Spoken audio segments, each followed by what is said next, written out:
Welcome back to another edition of the Prospect Profile, a mini-series we do here within the Reds franchise where we go over top prospects from AA Chattanooga up to AAA Louisville. Last time we were down in Chattanooga going over infielder/corner outfielder Gabriel Gonzalez.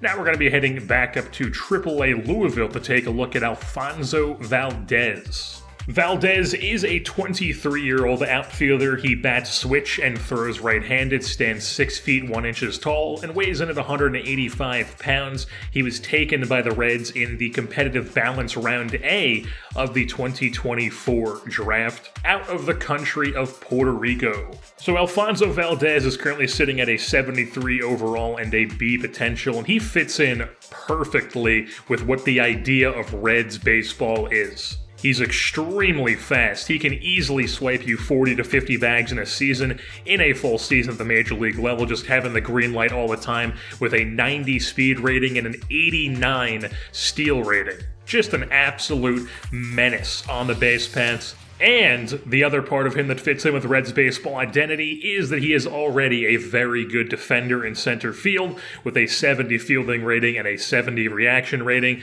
and that is obviously just where he's standing right now. He will continue to improve those numbers as he progresses through the years. He's even gotten some time in right field in AAA while Cespedes plays center for us a couple times because Valdez does have quite a strong arm at a 75 arm strength, and that plays well in right field, obviously. The downside to Valdez's game, though, is definitely his bat, unfortunately. That's where things kind of get a bit sketchy. He's absolutely never, ever going to be a middle-of-the-order bat. Just do not expect that from him.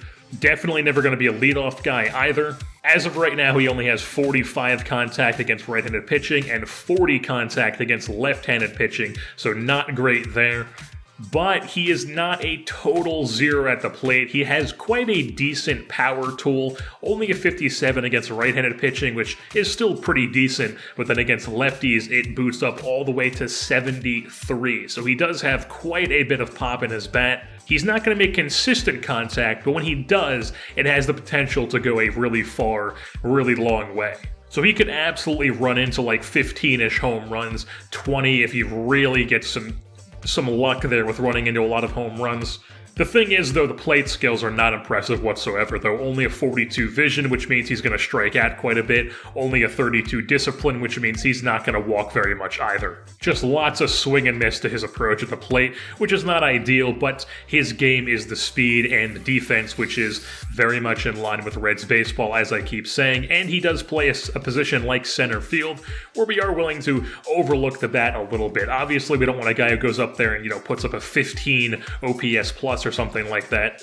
But center field is absolutely a position where you can overlook the offense a little bit in favor of the defense. But now if we jump into Valdez's stats here, 2025 was the first year of pro ball for him. He spent it in AA down at the Chattanooga Lookouts, and he had a 687 OPS and 445 ABs down there in AA South, 14 home runs, 28 doubles, 19 stolen bases. Some decent counting stats there, but overall the OPS not very impressive for him. But like I said, the bat's never going to be extremely consistent for him. But obviously we are now into 2026, and he has been promoted up to AAA Louisville, where he is spending time at the bats.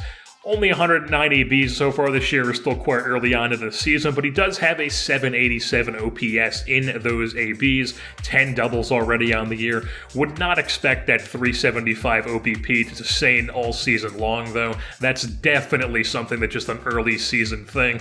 And as far as Alfonzo Valdez's future in the organization goes, like I said earlier, he is kind of the perfect center fielder for us with the defense and the speed, especially the speed. It's unfortunate his bat won't be consistent, though, but we don't mind a swing and miss power guy in center field, though. It's not like we have, too much going on in center field at the moment. I would kind of compare Valdez's bat to Drew Waters in real life.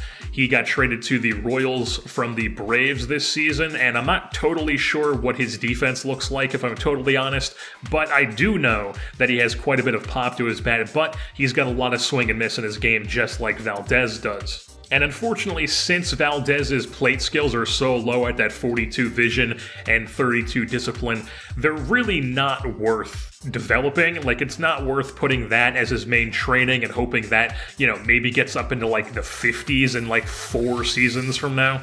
We'd definitely be better off just letting his outfield defense just continue to improve, and then maybe putting power as the main training thing and just keep refining that power tool and making it so when he does make contact, the ball goes a long way. Like, if he just ends up being a CJ Crone bat, but in center field with elite defense, that's a pretty hilarious type of player, and I definitely would not be opposed to having that on my roster. The thing is, though, center field is a little bit of a logjam right now. We have a couple guys who are all around the same level as Valdez. We have Merced and Allen both in the big leagues at the moment. Neither of them are hitting here this season at the moment, but Merced does seem like he could be a decent center fielder for us long term. I believe he's 25 right now, so still quite young. He did put up the great season last year for us. His arm definitely is not the most ideal for a center fielder, unlike Valdez. And even Allen does have a strong arm. But then, of course, Jay Allen hasn't really proven anything at the big league level either.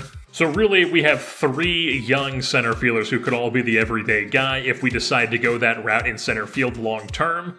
So that would seem to indicate that one of these guys is probably going to be trade bait at an upcoming trade deadline, maybe acquiring some pitching. Who knows what they would acquire with him, but the Reds will definitely be looking to trade one of them. But that will wrap things up here for this edition of the Cincinnati Reds prospect profile of outfielder Alfonzo Valdez. I've been your host, Jerseyborn, and I am saying, I am so incredibly ready for college football. Rutgers is going to have a quarterback that can throw something other than a screen or a 15-yard fade downfield that ends up out of bounds.